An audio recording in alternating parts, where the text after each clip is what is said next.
could hear it too. He might not understand the words, but I think he knows his parents are fighting.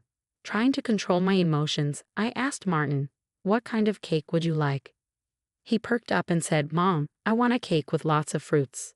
So on our way to the cake shop, we chatted about cakes, momentarily forgetting about Kevin's words. We made it to the cake shop just before it closed. Luckily, they had the cake Jane wanted. We bought 2 cakes and the fruit-loaded cake Martin desired. When we got back home, I served the cakes to Jane and Kevin. I prepared Martin's cake and brought it to the dining room. As soon as I set it down in front of Martin, Jane pointed at it and said, "Actually, I want that cake." Before I could respond, Kevin moved Martin's cake in front of Jane. Ignoring Martin's protests, Jane started eating his cake. Kevin justified it by saying, "I bought that cake with my money, so I get to choose." Unable to contain my emotions any longer, I expressed my frustration to Kevin and Jane. Kevin then threatened, "We could get a divorce, you know." Martin stopped crying but held my hand tightly, looking worried. Then, after a moment, Martin said, "Mom, I also love cake with strawberries. It's really yummy." He mentioned it while eating the cake that Jane initially wanted.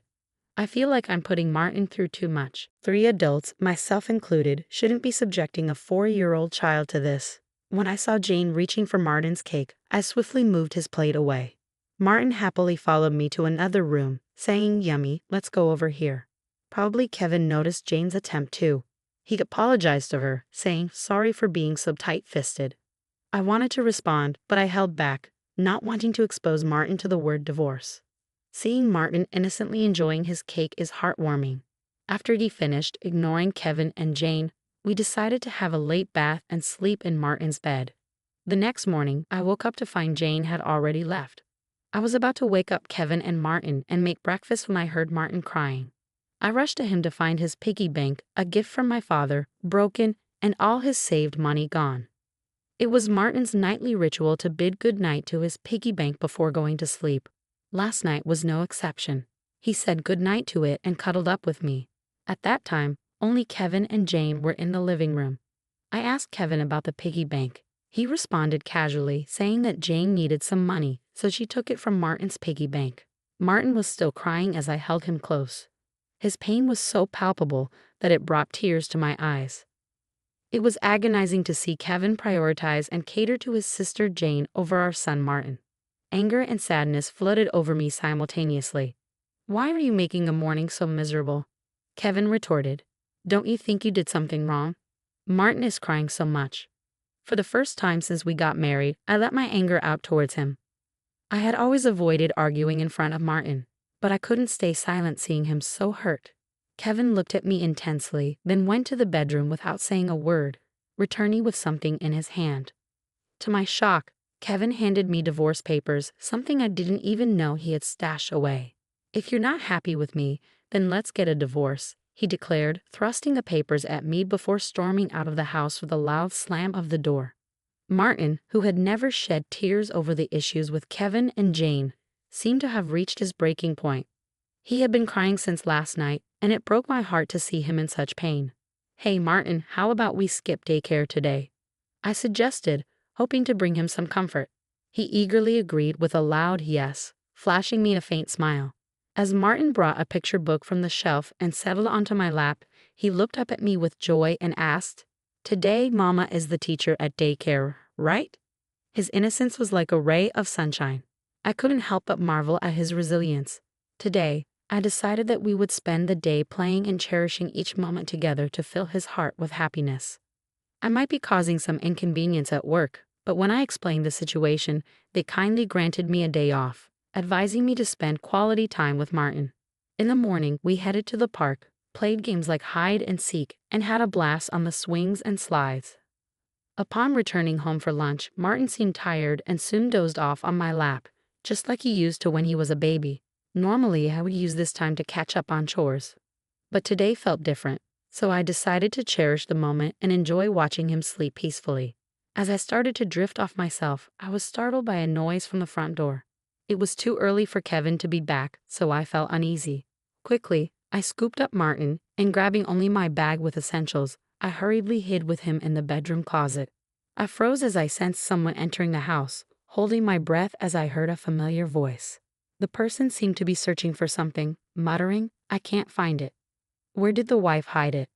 Fear gripped me as I listened to the sound of rummaging, but as I focused on the voice, I recognized it. It was Jane. Questions flooded my mind. Why did she have a key?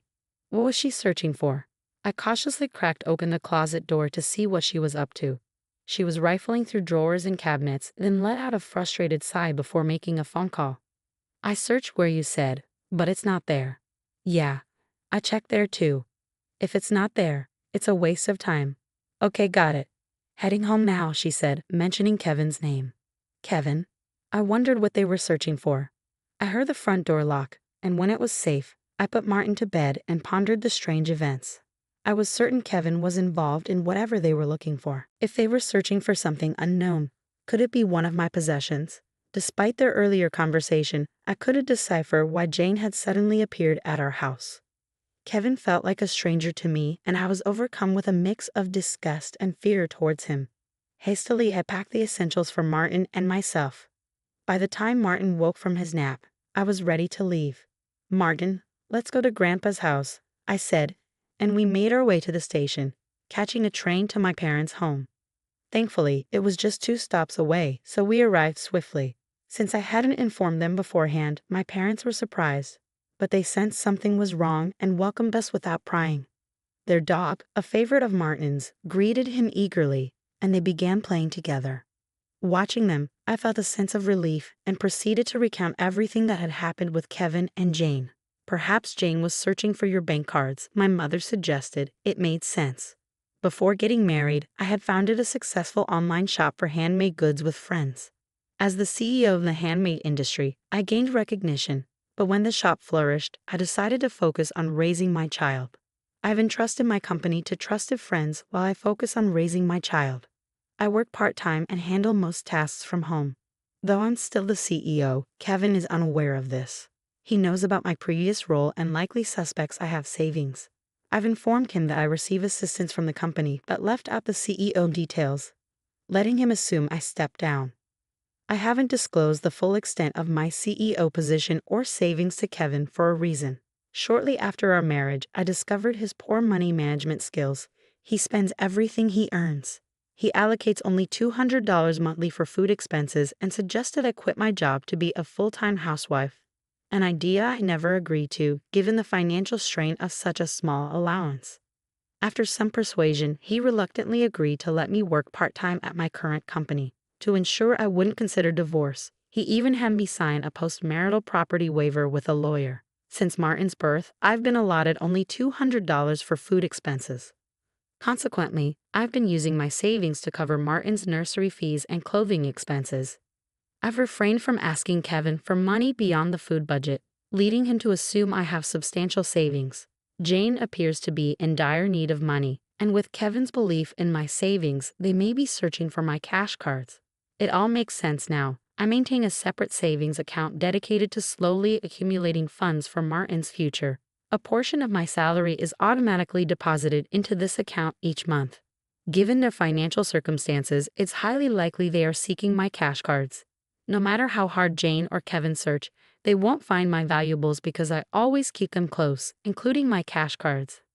However, there's still an unresolved issue.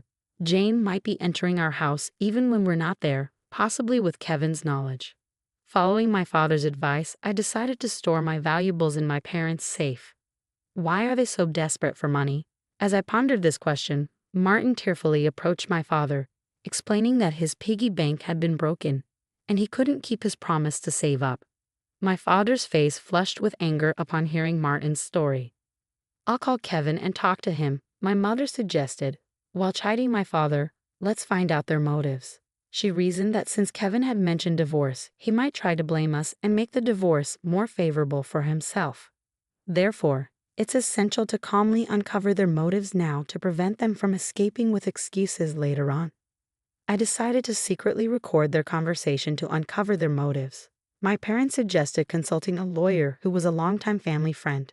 Once back home, I started cooking dinner as usual when Kevin returned. I discreetly began recording on my phone, keeping the screen face down to avoid detection. To my surprise, Kevin immediately asked me where I kept my cash cards. When I questioned his sudden interest, he provided vague answers, attempting to deceive me. Remaining silent, I watched as Kevin's demeanor shifted to one of numbness and sadness. "Give me all your part-time earnings for my sister," he demanded, but I refused, explaining that the money was for Martin's savings. This enraged Kevin, who then angrily pushed divorce papers toward me from his bag. "You're relying on my money, so don't defy me," he retorted, dismissing the importance of saving for Martin. His words implied a greater value placed on Jane over Martin, leaving me stunned and disheartened. Upon hearing Kevin's words, I halted my meal preparations, calmly placed the divorce papers into the bag I had prepared earlier, and grasped Martin's hand, leading him to the door. Kevin's voice boomed behind us, declaring, "I'm serious about the divorce. Don't ever return." In response, I asserted, "I won't return to a home where anyone can come and go as they please," before departing. Was it too harsh to label my sister-in-law as a stranger? Following my departure, I was bombarded with messages and calls from Kevin, all of which I chose to ignore. I powered off my phone and sought refuge at my parents' house. There, I played the recording of Kevin's conversation and showed them the completed divorce papers. My parents simply advised, "Do as you see fit." I didn't harbor any love or affection for Kevin, but I still cared deeply for Martin. Some advised me to divorce Kevin to spare Martin's feelings, but I feared that divorcing could also hurt Martin. Amidst this inner turmoil, Martin voiced his hunger, prompting my mother to whip up his favorite dish, hamburgers. Tears welled up in my eyes as my mother, with a gentle smile, said to Martin, "I made these hamburgers so you and Mom can visit us anytime." After taking a bite, Martin beamed and exclaimed, "Grandma's hamburgers are the best. I want them every day," his joyful words tugging on heartstrings. I replied, "It's because these hamburgers are made with all the love I have for you," as he sweetly fed me a bite. Overwhelmed by his kindness, tears streamed down my cheeks uncontrollably. I tried to suppress them, but they kept flowing. My father reassured Martin, who was alarmed by my tears, saying, "Mommy is crying because she's so happy you gave her this hamburger." "These are tears of joy, not sadness," he explained tenderly. Martin, in his innocence, remarked, "This hamburger is so yummy. If Jane were here, she'd love it too." Hearing this, I couldn't hold back my tears, and I embraced him tightly, while my father's eyes filled with emotion. Turning to Martin, I said, "Being with family is a blessing, isn't it?" He looked puzzled and asked, "Didn't Dad say only Jane is family? Is my family just Mom, Grandpa, and Grandma?" My father responded gently, "Yes, that's right," then asked Martin, "Would you like to stay here with us as family?" Martin chuckled and replied, "Of course. We're family," bringing smiles to everyone's faces. When was the last time we had such a natural meal? When did we last enjoy a meal filled with endless laughter and conversation? Despite contemplating divorce, the happiness of this meal persuaded me to finally part ways with Kevin. I planned to break the news to Martin, though the thought weighed heavily on my heart. Surprisingly, Martin seemed to understand and embrace the idea of divorce, expressing, "We'll still be a family." He happily cuddled our pet dog, affectionately referring to him as his little brother, despite the dog being older. With resolve, I began preparations for the divorce. Firstly, I promptly contacted a lawyer who was a friend of my father, arranging to meet the following day. That night, Martin slept with my father and the dog, their faint laughter bringing me comfort as I lay in bed with my mother, reminiscing about my childhood. The next morning, upon checking my smartphone, I found over 200 missed calls and messages from Kevin, reflecting his emotional turmoil. Just the sight of it drained me, prompting me to switch off my phone once more. Today, I met with the lawyer, discussing the details and confirming my decision to divorce. We finalized the paperwork, and the lawyer will meet with Kevin tomorrow to proceed. After some time, the lawyer visited my parents' house to discuss the situation. It turned out that Jane had accrued a substantial debt from gambling and excessive shopping, with Kevin serving as her guarantor. When Jane couldn't make the repayments, they devised a plan to tap into my savings. Now, Kevin wants me and Martin back and is retracting his desire for a divorce, the lawyer explained. However, the divorce papers I had submitted earlier had already been processed. When asked if this meant the divorce was finalized, the lawyer confirmed it, stating, "Yes, it's been accepted." Kevin appeared to break down, expressing his fear of losing me to another man. Despite his emotional plea, knowing that everything was settled brought me a sense of peace. I anticipated arguments over child support, But Kevin even pledged to pay $340 to support Martin every month. Later, Kevin called me. Feeling relieved after the divorce proceedings, I decided to speak with him briefly. His tone was no longer aggressive. Instead, he spoke calmly. He confessed that he believed keeping me financially dependent would prevent me from seeking a divorce. He also acknowledged his tendency to spoil his younger sister, Jane, as a misguided form of sibling love. He admitted feeling jealous of Martin, fearing he had lost me to our son. "Once I've resolved Jane's debts, I'll come back for you. Please don't remarry until then," he pleaded. However, I firmly reiterated that I no longer loved him and wouldn't reconsider our relationship. Before hanging up, I could hear him sobbing softly as he whispered, "Please be happy. Did I manage to stay strong until the end?" Discussing future plans with my parents, I decided to remain at their house until Martin grows up, and he transferred to a different nursery. Returning to my role as company president, I explained the situation to my colleagues. Later, I learned that Kevin and Jane had disclosed the divorce and their debt to their parents, resulting in their disannulment. More than the financial issues, their parents were incensed about never seeing their grandson again. Now, Kevin and Jane, once close, reside in a modest apartment, constantly blaming each other. Their actions have led to their own downfall. Today, I find happiness in being with my family.